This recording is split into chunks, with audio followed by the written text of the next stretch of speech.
Muy buenas tardes, nosotras somos Ana María Artunduaga Montes, Julia Andrea Jara Mondragón, Karen Vanessa Santa María Triana y Gina Paola Centurión Aragón. Somos estudiantes de la Universidad EAN. En este momento vamos a presentar la guía 2 que trata de etapas y construcción de pruebas psicológicas de la materia de psicometría. Para iniciar, hablaremos de la prueba, desarrollo de la escala de prácticas y concepciones de evaluación de profesores universitarios. Su abreviatura es EPSEP. Tres conceptos claves que estructuran el artículo. ¿Cuáles son los tres conceptos claves en los que ocupa el marco teórico del artículo? Incluya su definición.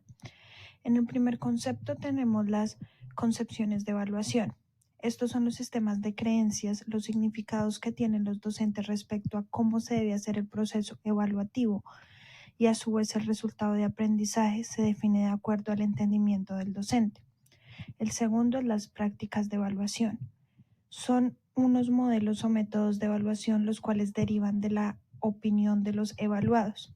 Ellos definen lo importante a evaluar según la relevancia de lo aprendido. Y por último tenemos los perfiles de evaluación. Es el resultado de la combinación de las concepciones y las prácticas de estas con el fin de alinear y ser útiles para la toma de decisiones. Objeto de medida. ¿Qué mide la prueba? Esta prueba mide las prácticas y concepciones de evaluación de profesores universitarios. Justificación. ¿Cuál es la razón para construir esta prueba? Se construye esta prueba a partir de los procesos de evaluación de los docentes hacia los estudiantes para poder evaluar qué influyen en los procesos de aprendizaje. Esta evaluación hace conocer a profundidad dichos procesos. Objetivo de la prueba. ¿Con qué propósito se puede usar la prueba? Su objetivo principal es mirar, describir y validar los perfiles de los profesores universitarios. Con estos hacen la práctica evaluativa. Se espera conocer perfiles consonantes o disonantes con el fin de diseñar programas de perfeccionamiento pedagógico. Síntesis del marco de referencia. ¿Cómo define el objeto de medida? ¿Qué dimensiones lo componen? El estudio realiza la combinación de 4 componentes entre concepciones y prácticas de evaluación. Concepciones: reproductiva, cobertura de los contenidos y medición de la repetición de los mismos. Transformativa, construcción del conocimiento. Prácticas de evaluación: tradicional, pruebas como los exámenes y alternativas que permitan el aprendizaje. Alternativa: nuevas metodologías y enfoques de enseñanzas adaptadas por los docentes como análisis de casos y proyectos más participativos como los debates. Bueno, en ese momento les voy a hablar de los participantes. Entonces tuvimos una participación voluntaria de docentes de una universidad privada tradicional. Estos docentes pertenecen a las áreas de medicina, ingeniería y de humanidades. Claramente todos son mayores de 18 años. En total tuvimos una muestra final de 237 docentes, donde 110 fueron mujeres y 127 fueron hombres. Las mujeres tuvieron un porcentaje de 46.4% de participación y los hombres un 53.6%. La edad promedio entre todos los docentes fue de 43.1 años.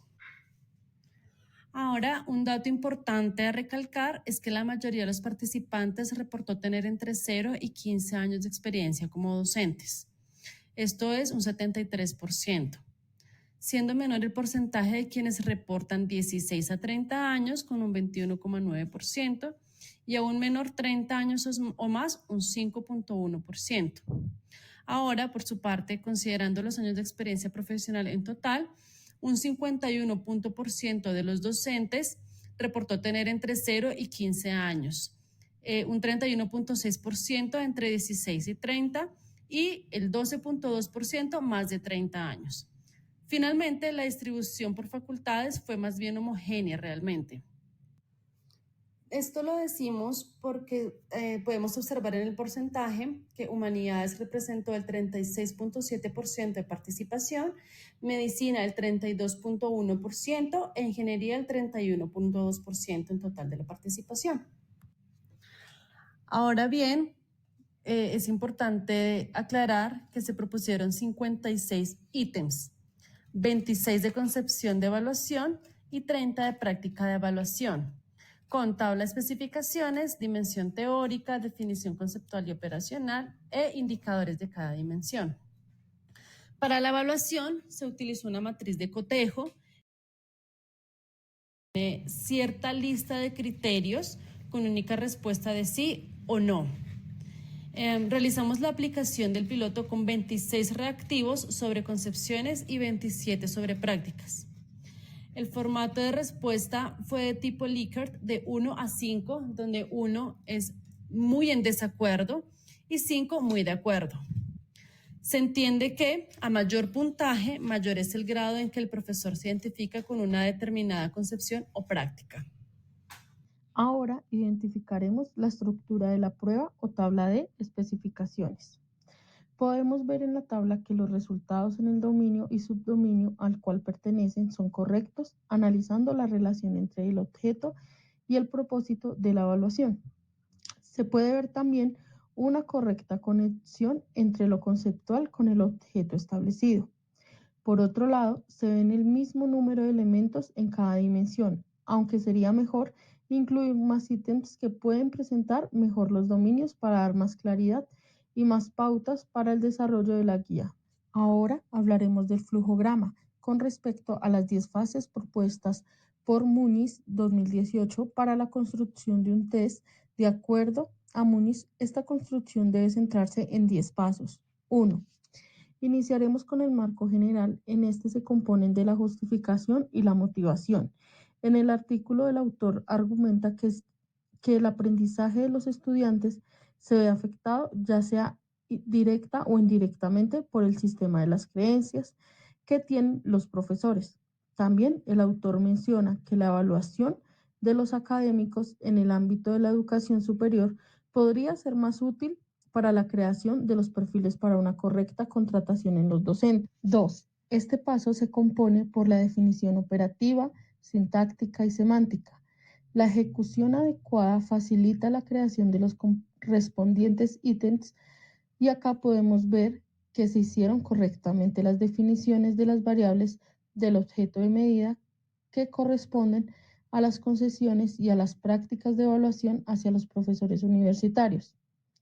En la fase 3, los autores realizan una descripción clara frente a los requerimientos de aplicación, tipo, número, formato y distribución de los ítems. Se realizan las especificaciones necesarias y las construcciones en la entrega del material, todo en relación con el artículo. En la etapa 4 podemos ver los principios y directrices generales para la construcción de los ítems de selección múltiple. En el artículo se menciona que en estos han sido creados basados en la tabla de especificaciones y sometidos a juicio por 3 expertos para asegurar la validez del contenido de los mismos. Quinto, en la edición se compone las fases de puntuación, edición, corrección.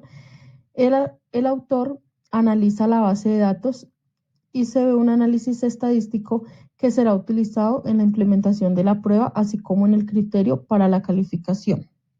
Para la etapa 6 podemos ver las muestras piloto cualitativas, cuantitativas, análisis y los resultados de este estudio, la modificación, la depuración y reconstrucción de ítems, estos realizados bajo la aprobación de comités éticos científicos de las universidades católicas de Chile y católicas del norte. En la fase 7 se realiza justificación teórica, es el obtener variables externas mediante evidencia de relación utilizando pruebas ya validadas. 8. Para este paso se realiza la aplicación del test, se realiza la selección, tamaño de muestra, se mira el tipo de muestreo y la aplicación del instrumento de medida de control, todo esto con la seguridad de la base y se tienen en cuenta las características para la creación de los ítems, o sea, para quien fue aplicada esta misma, ya con el consentimiento informado. 9. Ya para ir finalizando estas fases, en el punto 9 se analizan los ítems, la fiabilidad y validez. En el artículo se hace un análisis factorial exploratorio para evaluar la normalidad de los factores teóricos y así proceder al análisis factorial confirmatorio. 10. Acá se realiza el informe de la prueba final y el manual con base en la tabla 8 del autor, y este nos muestra el informe de los resultados descriptivos y la confiabilidad de las escalas del modelo final. Comentario crítico. Podemos ver que se omiten varios instrumentos de medida en el paso 7. Y acá falla, ya que en este paso se pueden recolectar más evidencias que nos llevan a una validez del test. Al mismo tiempo, se omiten puntajes en el manual. Esto no hace un resultado detallado de las características de la prueba. Para finalizar, hablaremos de la discusión y las conclusiones. Basamos la discusión bajo la interpretación de los resultados de las propiedades psicométricas. Estas son apropiadas según los autores. Aunque hay valores mínimos en 2 escalas, se hallaron limitaciones en la prueba según las evidencias mostradas por el último. Podemos apoyar la utilización de la prueba, ya que cumple con los instrumentos psicométricos que llevan a medir las prácticas y percepciones de los profesores universitarios, porque las escalas tienen una validez necesaria entre la estructura factorial y los factores de la hipótesis de la literatura.